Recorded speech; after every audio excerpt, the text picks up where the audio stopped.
"Are we bad dragons?" the orphaned hatchlings asked. Then a human soldier knelt beside them. 7 years of war will turn anyone into a machine. You stop seeing faces. You stop hearing names. You just move, follow orders, clear the next building, and repeat until someone tells you to stop. That is what I had become by the time my boots touched the surface of Vathar 3. My name is Marin Cole, Sergeant, 9th Forward Infantry, United Nations Stellar Command, and on the night I am about to tell you about, I was nothing more than a tired woman walking through the ruins of someone else's home. The drakaari hit us first. That is a fact, not an excuse. 7 years earlier, their Imperium burned 3 of our colony worlds from orbit. New Taipei was one of them. My younger brother Eli was on New Taipei. He was 22 years old, studying hydroengineering, and he had just sent me a message that morning about a girl he liked. 12 hours later, the sky above his city turned white, and everything I loved about that planet became ash. I never got to write him back. So when the war came to Drakaari territory, I volunteered for every forward mission they would give me. I wanted to see their world the way they had seen ours. I wanted to stand in their ruins and feel something like justice. But justice is a strange word. It changes meaning depending on where you are standing. Ash Cradle was a nesting settlement on Vathar 3. The fighting had ended 2 days before my squad arrived. Our job was simple: sweep the warrens, catalog anything useful, set demolition markers, and move on. The drakaari built their homes in spirals, twisting upward like frozen storms of dark stone. Beautiful, if you could forget why you were there. Their nursery warrens were deep underground, insulated, warm. I noted that without emotion. They built their nurseries deep, smart. Humans do the same thing, if you think about it. My squadmate, Corporal Dex Okafor, found a mural on a nursery wall. Small handprints in bright pigment. Tiny clawed fingers pressed into color and then pressed against stone. Red, gold, blue. The kind of art that children make everywhere, on every world, in every species. Dex stood there staring at it for too long. He had a daughter back home, 6 years old. She liked to paint. "Stop looking at it," I told him. He did not stop looking at it. We moved deeper. The lowest levels of the warren were half collapsed, choked with dust and silence. I was about to mark the section as cleared when I heard something, a scratching sound, then a high, thin keening, like a small animal caught in a place it could not escape. I raised my weapon and signaled Dex. We had been trained for this. A cornered adult drakaari in a tight space was one of the most dangerous situations a ground soldier could face. I had the scar on my shoulder to prove it. We breached the chamber carefully. My helmet lamp cut through the dark like a blade, and the dust swirled in the light like tiny ghosts. What I found was not a warrior. 3 hatchlings huddled behind an overturned stone cradle. The eldest stood in front of the other 2, his small wings flared wide in a threat display. Except his wings were the size of dinner napkins. His teeth were milk teeth, no bigger than grains of rice. And he was shaking so hard that his scales made a soft rattling sound against the stone floor. Behind him, a smaller hatchling clung to his back, one wing wrapped in what looked like a torn piece of cloth, a makeshift bandage, applied by hands that were no longer there.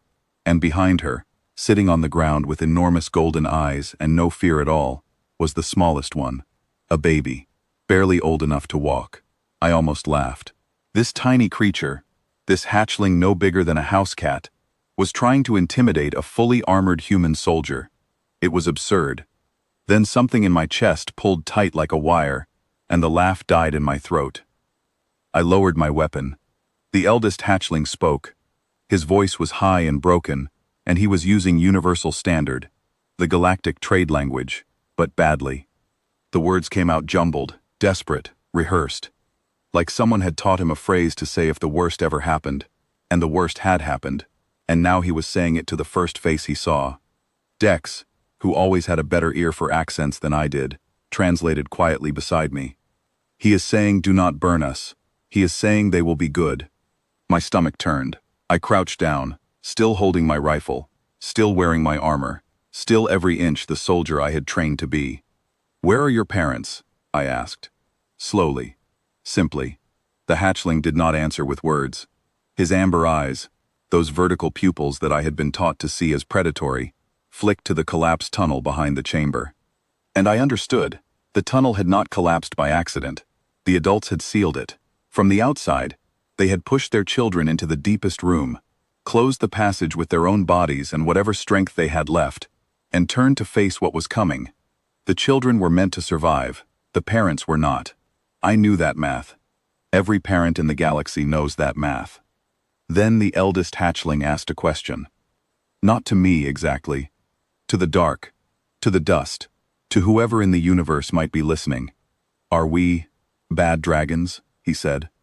The words were slow, and he was searching for each one like stones in a riverbed. The elders said humans come because we are bad. Are we bad? Is that why they are gone? Nobody spoke. Dex turned away from me. I could hear him breathing hard inside his helmet, the sound a man makes when he is trying very hard not to break. I thought about Eli. I thought about New Taipei. I thought about 3 human colony worlds turned to glass by the Drakaari Imperium. I thought about 7 years of war, and every reason I had carried across the stars to hate this species with every cell in my body. Then I looked at this child. This small, shaking, terrified child, standing on legs that could barely hold him, shielding 2 smaller lives with a body that weighed less than my rifle. And he was asking me if he deserved to lose everything. I set my rifle on the ground. I did not crouch this time. I knelt, put one knee on the cold stone floor, and brought my face level with his. The most vulnerable thing a soldier can do is put down her weapon and lower herself to the size of a child. I did both. No, I said. You are not bad. He stared at me. He did not believe me. Why would he? You are just little, I said. And you are scared, and that is okay. For a long moment, nothing moved. Then the baby, the smallest one, wobbled forward on stubby legs, grabbed the strap of my boot, and began chewing on it. Just like that. No fear, no hesitation. Just a baby finding something interesting and putting it in its mouth, the way babies do on every world that has ever existed. I looked down at this tiny alien creature gnawing on my boot, and something inside me that I had kept sealed shut for 7 years, cracked open like ice in spring. Dex knelt beside me. He did not say a word. He just pulled a ration pack from his vest and started trying to figure out what drakaari hatchlings eat. The answer, it turned out, was mineral compounds. The protein bars made them gag. The field paste was worse. But the thermal gel pack from my med kit, a simple chemical heating compound, the baby devoured it like it was candy. We improvised from there. I treated the middle hatchling's wing. She hissed at me when I touched it. Pure fear, not anger. The eldest held her and whispered something in drakaari, soft and musical, a language I had only ever heard used in war cries and threats. It sounded different when it was being used to comfort a child. When I finished wrapping the wing, she looked at the bandage, then at me, and made a small chirping sound. Dex smiled for the first time in weeks. I think that means thank you, he said. Later, while Dex dozed and the hatchlings slept in a pile, tangled together the way their kind always sleeps, I sat in the dark with the eldest. He was not fully asleep. His amber eyes watched me from the nest of his siblings. I told him about Eli. I do not know why. Maybe because the dark makes confessions easier. Maybe because he had told me about his parents without using a single word, and I owed him the same honesty. I told him about New Taipei, about what his people had done to mine, about the anger I had carried so far and for so long that it had become part of my skeleton. I came to this planet to hurt your people, I said. And now I am sitting in the dark, feeding mineral gel to a baby who thinks my boot is a chew toy. I do not know what that makes me. The hatchling was quiet for a long time. Then, barely awake, in that small and careful voice, he said, "Not bad." I had to look away. 6 hours later, my commanding officer arrived. Lieutenant Vasquez brought an intelligence liaison named Brandt. Brandt looked at the hatchlings the way a man looks at inventory. He called them assets. He talked about extraction and processing and Directive 11C, which is the military's way of saying we do not treat the enemy's children as children. I stood between Brandt and the hatchlings. The eldest gripped the back of my armor with his small claws. He was not hiding behind me. He was standing with me. There is a difference, and it matters. They are children, I said. They are drakaari, Brandt said. And what are we? Vasquez watched the whole thing. She was not a soft woman. The war had filed her down to wire and duty. But she was not blind either. I stepped aside so she could see the hatchlings clearly. The baby wobbled forward, looked up at Vasquez with those enormous golden eyes, and chirped. Vasquez closed her eyes. When she opened them, she turned to Brandt. Negative on the extraction. Civilian non-combatants. I am invoking the Kepler Accords, Article 9. Protection of juvenile non-combatants regardless of species. The Kepler Accords have not been ratified for Drakaari. Then we will be the first. Log it. After Brandt left, Vasquez looked at me for a long time. You just made my life extremely difficult, Sergeant, she said quietly. Then, softer. Do not make me regret it. The war ended 14 months later.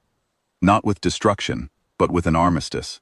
The first in Drakaari imperial history, and Article 9 of the Kepler Accords, the provision that Vasquez pulled out of thin air in a ruined nursery on Vathar 3, became real, ratified by both species, written into law.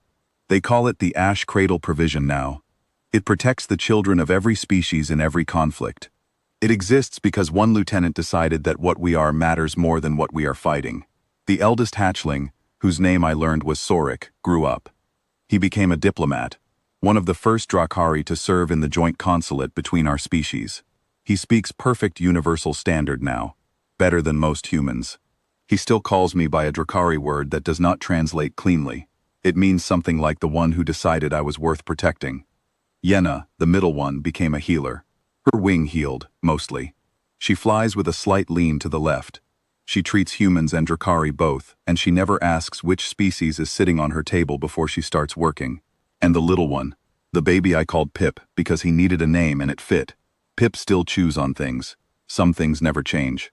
Sorik asked me once, years later, if I remembered what he said that night in the dark. I told him I remembered everything. He said, I asked you if we were bad, but that was the wrong question. Yes, I said. It was. The right question was never about what they were. It was about what we were. What we chose to be, standing in the ashes, holding all the power, with every reason to look away, and every excuse to walk out of that room and never think about it again. The galaxy is full of species that are stronger than us, faster, older, species that breathe fire and cross the space between stars like it is nothing. But I have never met another species that would kneel in the ruins of its enemy's home and bandage a child's broken wing. Maybe that is arrogance. Maybe it is something else. I was there that night. I felt Sorik's claws on my back, small and trembling, holding on to me like I was the last solid thing in his world. And I know what I chose. I would choose it again.